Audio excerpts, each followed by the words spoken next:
They told Lena the cabin was cursed, but she laughed it off. A weekend away in the woods sounded perfect. No cell service, no neighbors, just silence. The cabin stood crooked among the black pines, its wood darkened like charred flesh as though fire had once licked it clean but failed to kill it.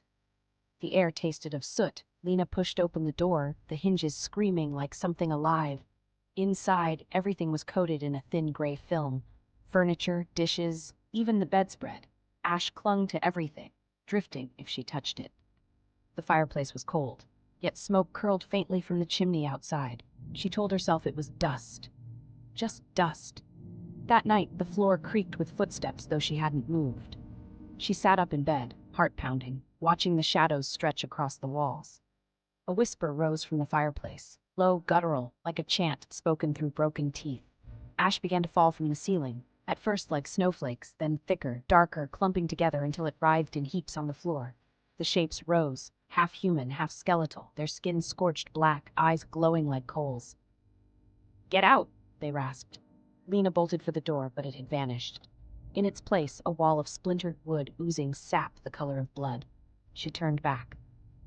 The cabin seemed to breathe, its beams expanding and contracting like ribs. The ash creatures pressed closer, their mouths gaping wide, spewing smoke. One grabbed her wrist, its flesh crumbled under her touch, falling away in clumps of ember. Beneath was bone, etched with screaming faces that seemed to shift and move. She yanked free and ran upstairs. At the top, she found a room with a single chair facing the window. On it sat a woman in a tattered wedding dress, her veil blackened, her skin burned beyond recognition. She turned, her face nothing but charred muscle and hollow sockets. "They burned us alive," the bride whispered, her voice like wind over cinders. "And now we burn forever." Hands erupted from the floorboards, skeletal and smoking, clawing at Lena's legs, dragging her down. She screamed as the boards split apart, revealing a pit of fire beneath the cabin, flames licking up hungrily. The bride leaned close, pressing a charred bouquet against Lena's chest. "You'll never leave Ashwood." The cabin sealed itself shut. When hikers stumbled upon the site weeks later, the cabin looked untouched, but inside they found only ash.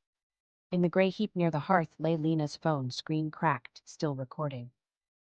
The last thing visible in the reflection, a burned hand reaching for the lens.